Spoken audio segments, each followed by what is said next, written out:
Iran বিশ্ব পরাশক্তির রক্তচক্ষু উপেক্ষা করে স্রোতের বিপরীতে বয়ে চলা একটি স্বাধীনচেতা রাষ্ট্রের নাম।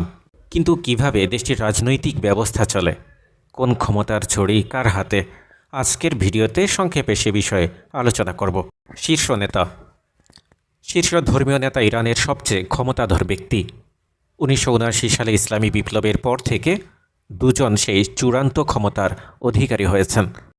প্রথমত, ইসলামী ইরানের প্রতিষ্ঠাতা আয়াতুল্লাহ রুহুল্লাহ খামেনি, যিনি শাহ রেজা পাহলভীর ক্ষমতাচ্যুতির পর ক্ষমতা গ্রহণ করেন।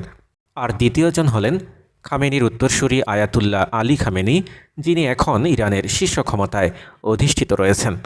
শীর্ষ নেতা ইরানের সেনাবাহিনীর প্রধান এবং দেশের সবগুলো নিরাপত্তা বাহিনী তার নিয়ন্ত্রণে রয়েছে।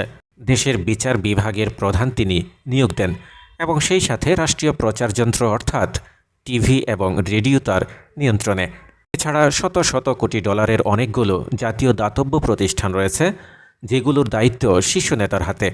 এসব দাতব্য প্রতিষ্ঠান ইরানের অর্থনীতির বড় একটি অংশ নিয়ন্ত্রণ করে থাকে। 1989 সালে আয়াতুল্লাহ খমেনির মৃত্যুর পর আয়াতুল্লাহ আলী খামেনি শীর্ষ নেতা নির্বাচিত হন এবং তখন থেকে দেশের শাসন ক্ষমতার উপর কড়া নিয়ন্ত্রণ রেখে চলেছেন তিনি। কর্তৃত্বের ওপর কোনো চ্যালেঞ্জ তিনি সহ্য করেন না। ইরানের প্রেসিডেন্টকে জনগণের ভোটে নির্বাচিত হতে হয় এবং তার ক্ষমতার মেয়াদ 4 বছর। একজন প্রেসিডেন্ট পরপর দুবারের বেশি নির্বাচন করতে পারবেন না। ইরানের সংবিধান অনুযায়ী প্রেসিডেন্ট দেশের দ্বিতীয় শীর্ষ ক্ষমতাধর ব্যক্তি। তিনি সরকারের প্রধান এবং সংবিধানের বাস্তবায়ন তার দায়িত্ব। অভ্যন্তরীণ বিভিন্ন নীতি এবং পররাষ্ট্রনীতি প্রণয়ন এবং বাস্তবায়নে প্রেসিডেন্টের হাতে অনেক ক্ষমতা রয়েছে। পার্লামেন্ট। ইরানের পার্লামেন্টের নাম মজলিস। এর আসন সংখ্যা 290টি। প্রতি 4 বছর অন্তর মজলিসের নির্বাচন অনুষ্ঠিত হয়। আইন তৈরির এবং জাতীয় বাজেট অনুমোদন বা প্রত্যাখ্যান করার ক্ষমতা রয়েছে পার্লামেন্টের।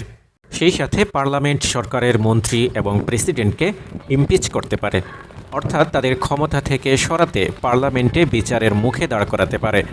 কিন্তু পার্লামেন্টে পাশ করা আইন আবার গার্ডিয়ান কাউন্সিলকে অনুমোদন করতে হবে।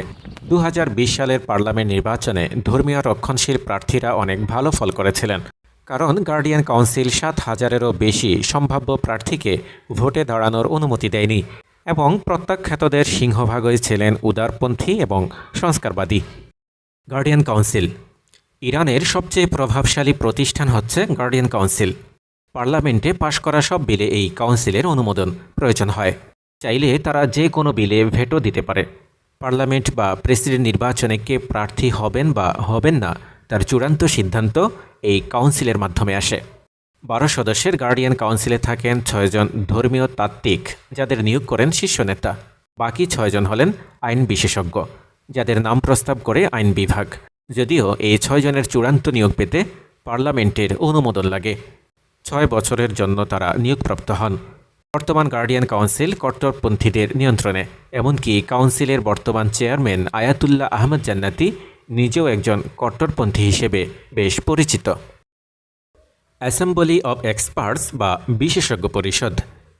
অ্যাসেম্বলি অব এক্সপার্টস 88 সদস্যের বিশেষজ্ঞ পরিষদ।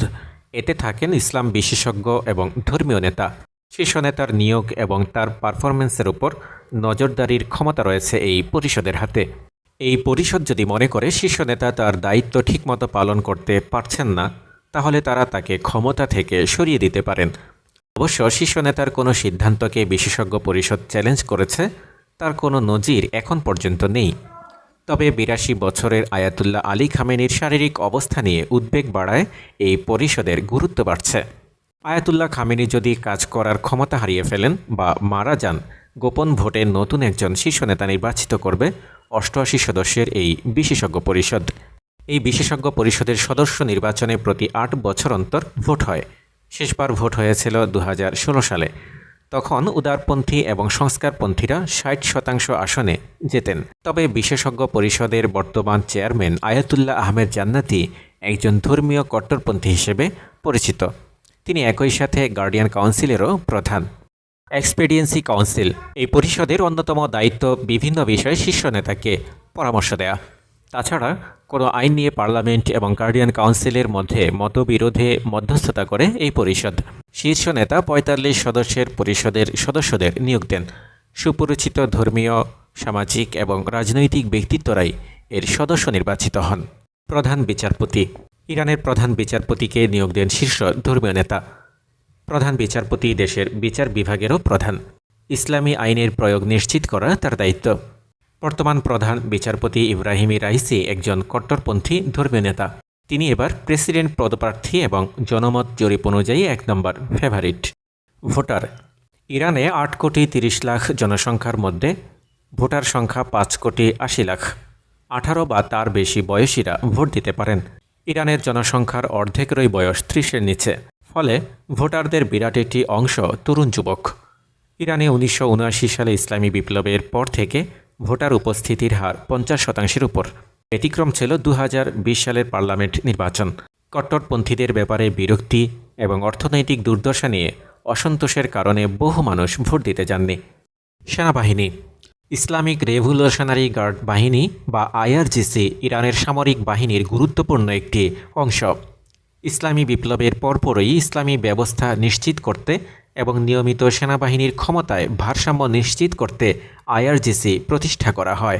এই বাহিনীর সাথে শীর্ষ নেতার সম্পর্ক ঘনিষ্ঠ এবং তারা এখন ইরানের সামরিক, রাজনৈতিক এবং অর্থনৈতিক ক্ষেত্রে গুরুত্বপূর্ণ শক্তি। আইআরজিসির নিজস্ব স্থল, নৌ এবং বিমান বাহিনী রয়েছে। ইরানের কৌশলগত অস্ত্রের নিয়ন্ত্রণও তাদের হাতে। প্রধানত সরকার বিরোধী অসন্তোষ সামাল দেওয়ার জন্য বাসিজ নামে যে আধা সামরিক বাহিনী ইরানে রয়েছে তার নিয়ন্ত্রণও আইআরজিসির হাতে। আইআরজিসি এবং নিয়মিত সেনাবাহিনীর সিনিয়র কমান্ডারদের নিয়োগ দেন শীর্ষ নেতা। তার কাছেই সেনা কমান্ডারদের জবাবদিহি করতে হয়। মন্ত্রিসভা গঠন করেন প্রেসিডেন্ট। তবে তার জন্য পার্লামেন্টের অনুমোদন প্রয়োজন হয়।